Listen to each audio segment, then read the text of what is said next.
इसलिए डॉक्टर लोगों को हेल्प करने के लिए लोगों को टेस्ट करते थे, दवा पर जो अभी हेल्थ सर्विस चाहते हैं, पब्लिक हेल्थ डिमांड बढ़ गई है।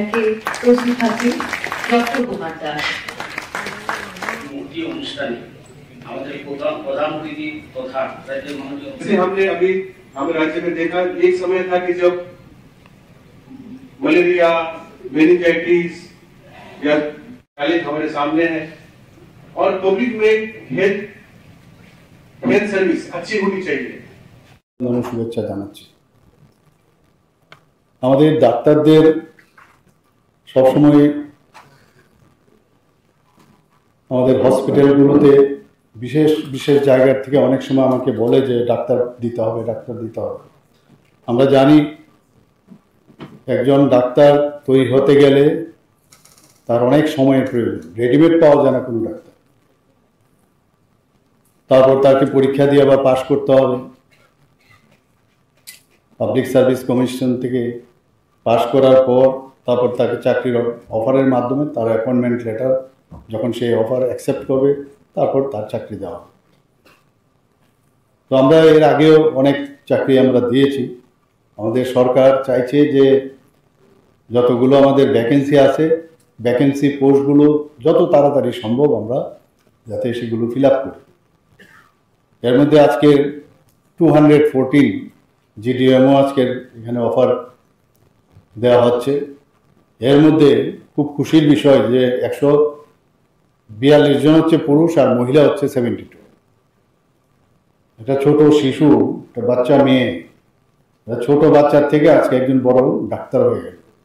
এটা শিশু ছেলে বা কোনোদিন ভাবেনি যে ডাক্তার হবে, আজকে একজন বড় ডাক্তার হল। এবং তার যে এই যে রূপ সেটা কিন্তু মনে রাখতে হবে।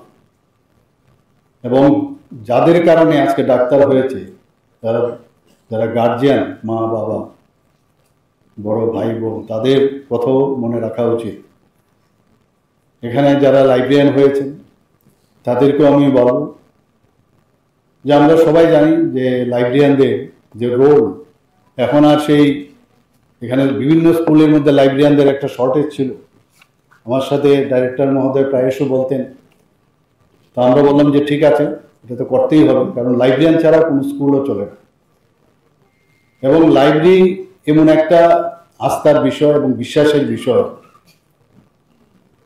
যে স্টুডেন্টরা সেখানে যায়, অনেকে বই কিনতে পারে না বা এত বই কেনাও সম্ভব না। আর এখন তো বইয়ের শুধু বই পড়ে হবে না, এখন লাইব্রেরি হয়ে গেছে, এখন ডিজিটাল লাইব্রেরি হয়ে গেছে। তো এক তো সেখানে তার যে জানকারি স্কুলের তো আছে, স্কুলের পাঠ্য যে বিষয়গুলো আছে সেই বই তো সেখান থেকে ইচ্ছা করলে ল্যান্ড নেওয়া যায়, তারপর আবার সেটা ফেরত দেওয়া হয়, আমরাও করেছি।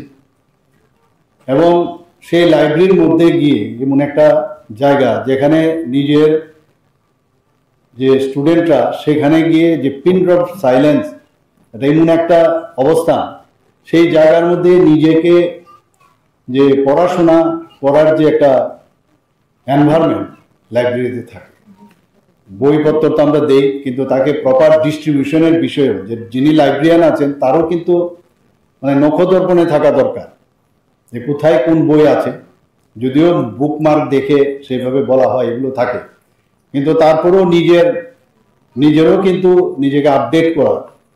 এবং বিশেষ করে যখন স্টুডেন্টরা যাবে, অনেক সময় হয়তো নেটে তারা ডিজিটাল দুনিয়ার মধ্যে হয়তো বা যে লাইব্রেরির মাধ্যমে যে বইগুলো পাওয়া, তারও তাকে হেল্প করা।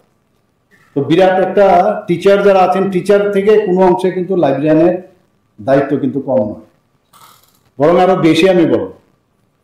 কারণ স্টুডেন্টরা যখন যায় মনে করে যে আমার লাইব্রেরিয়ান, ওনার কাছে সব খবর আছে, এবং পুরো সেটা ইতিহাসই হোক, ভূগোলই হোক, সেটা সায়েন্সের বিষয় হোক, বায়োলজি হোক, ফিজিক্স হোক, কেমিস্ট্রি হোক, সব আমি লাইব্রেরিয়ানের কাছে যদি যাই এবং লাইব্রেরিয়ানের সাথে একটা যোগাযোগের কিন্তু ব্যবস্থা হয়ে যায় স্টুডেন্টদের।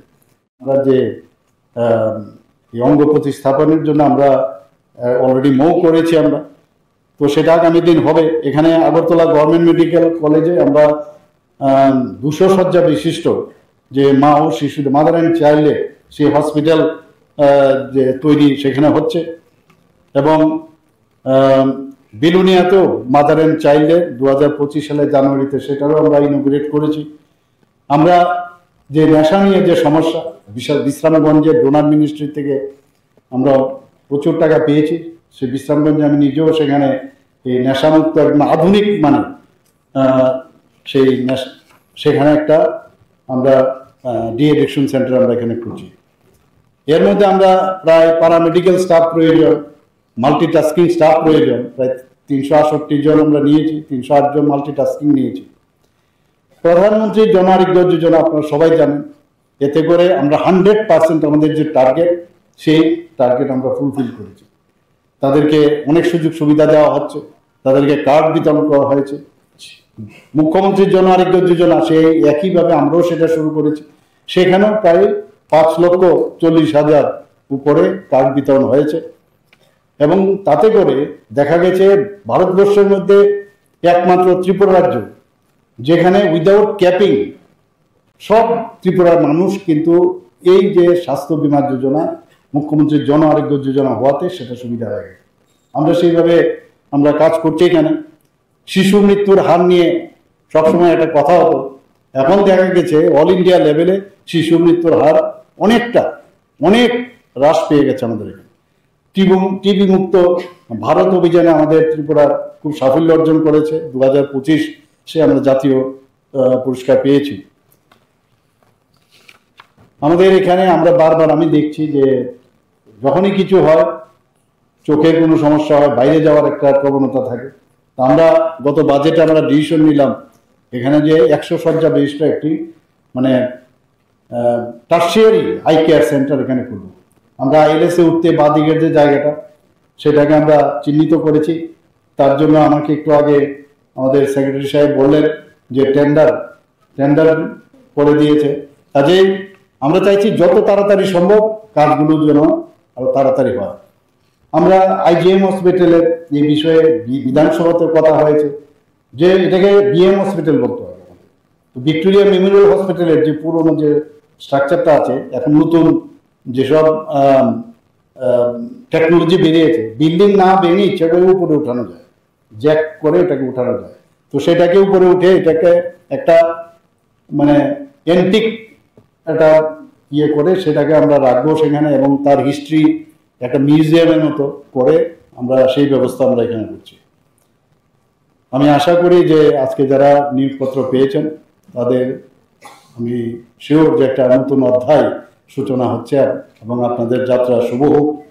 এবং অনিষ্টির সাথে আপনারা কাজের মাধ্যমে মানুষের সাথে সহানুভূতির সাথে যখন যোগাযোগ করবেন, অ্যাটিটিউড আমি যেটা বললাম সেটা যদি মনে করেন যে আপনার রিয়েল ডিউটি, তাহলে দেখবেন আপনার যে গোল আপনার যে জীবনের যে গোল সেটা আপনি নিশ্চয়ই সেটা পাবেন। এবং আপনারা সবাই সুস্থ থাকুন, সাফল্যের সঙ্গে কাজ করুন, আর রাজ্যের মানুষের পাশে থাকুন। আবার আমি আসন্ন দুর্গাপূজা ও দীপাবলি উপলক্ষে এখানে উপস্থিত সকলকে হার্দিক অভিনন্দন, শুভেচ্ছা জানিয়ে আমার কথা বলা শেষ করছি। নমস্কার, জয় হিন্দ।